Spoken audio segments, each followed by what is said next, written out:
क्या आप भी हल्का सा सिरदर्द होते ही पेन किलर खा लेते हैं? दांत दर्द हो, कमर दर्द हो, बुखार हो और तुरंत गोली ले लेते हैं। कभी सोचा है कि हर दर्द में एक ही दवा सही होती है या नहीं? और क्या बार बार पेन किलर लेने से शरीर को नुकसान हो सकता है? आज हम बहुत सरल भाषा में यही समझेंगे। मैं हूं doctor Shreyashi Chatterjee, medicine specialist, diabetes और हार्मोन स्पेशलिस्ट। अगर आप आसान भाषा में बीमारियों और उनके इलाज के बारे में सही और भरोसेमंद जानकारी पाना चाहते हैं तो सब्सक्राइब करें आपका अपना चैनल डॉक्टर मैडम। आज का विषय है पेन किलर्स। यह एपिसोड में हम दर्द की दवा पेन किलर्स को पूरी तरह समझेंगे। आज हम जानेंगे कि पेन किलर्स कितने प्रकार की होती हैं, कौन सी दवा दर्द, बुखार और सूजन में काम करती है और सही डोज क्या होनी चाहिए। साथ ही समझेंगे कि बिना सोचे समझे पेन किलर लेने के क्या नुकसान हो सकते हैं। सबसे पहले समझिए, सभी पेन किलर एक जैसे नहीं होते। मुख्य रूप से पेन किलर 3 प्रकार के होते हैं। पहला पैरासिटामोल, दूसरा NSAID यानी non steroidal anti inflammatory drugs, तीसरा ओपियोइड ग्रुप जैसे ट्रामाडोल। अब एक एक करके समझते हैं।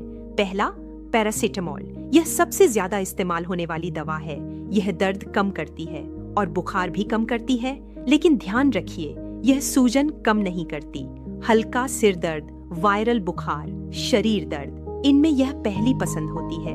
यह गर्भावस्था में जरूरत पड़ने पर दी जा सकती है। छोटे बच्चों को सिरप के रूप में दी जाती है। डोज की बात करें तो 500 मिलीग्राम या 650 मिलीग्राम। एक अडल्ट व्यक्ति 24 घंटे में अधिकतम 4000 मिलीग्राम तक ले सकता है, लेकिन सुरक्षित सीमा 3000 मिलीग्राम तक रखना बेहतर है। मतलब 1 ग्राम की गोली दिन में 3 से 4 बार से ज्यादा नहीं। ज्यादा मात्रा लेने से लिवर को गंभीर नुकसान हो सकता है।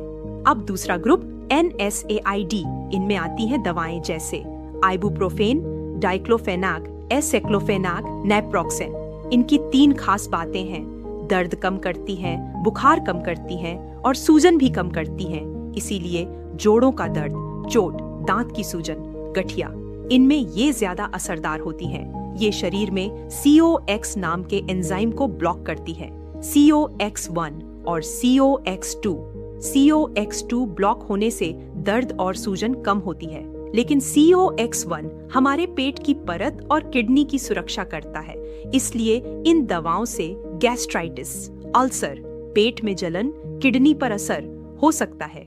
इसी कारण अक्सर पेन किलर के साथ गैस की दवा भी दी जाती है, जिसे PPI कहते हैं, ताकि पेट सुरक्षित रहे। अगर किसी को पहले से अल्सर है, हार्ट अटैक हो चुका है, किडनी की बीमारी है या अस्थमा है, तो ये दवाएं बहुत सोच समझ कर दी जाती हैं। अब तीसरा ग्रुप ओपियोइड जैसे ट्रामाडोल। ये दवाएं सीधे दिमाग में दर्द के सिग्नल को ब्लॉक करती हैं। मतलब दर्द की अनुभूति कम हो जाती है, लेकिन ये बुखार कम नहीं करती, सूजन भी कम नहीं करती। इनका उपयोग बहुत तेज दर्द में किया जाता है, जैसे सर्जरी के बाद, कैंसर, पेन या असहनीय दर्द। इनके साइड इफेक्ट हो सकते हैं नींद आना, चक्कर, कब्ज, सांस धीमी होना और लंबे समय तक लेने पर आदत लगना।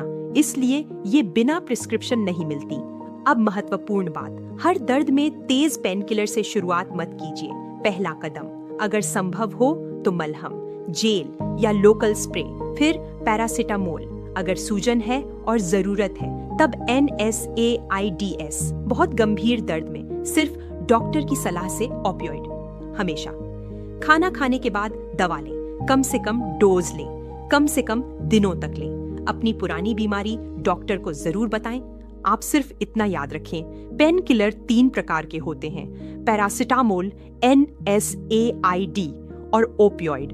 पैरासिटामोल दर्द और बुखार कम करता है, सूजन नहीं। NSAID दर्द, बुखार और सूजन कम करते हैं, लेकिन पेट और किडनी पर असर डाल सकते हैं। ओपियोइड सिर्फ गंभीर दर्द में और डॉक्टर की निगरानी में। सही दवा, सही मात्रा, सही समय, यही सुरक्षित तरीका है। अगर यह वीडियो आपको मददगार लगा हो तो डॉक्टर मैडम चैनल को जरूर सब्सक्राइब कीजिए।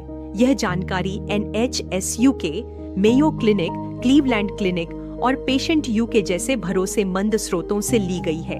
अपना ख्याल रखिए। स्वस्थ रहिए। अगर आप आसान भाषा में बीमारियों और उनके इलाज के बारे में सही और भरोसेमंद जानकारी पाना चाहते हैं तो सब्सक्राइब करें आपका अपना चैनल डॉक्टर मैडम।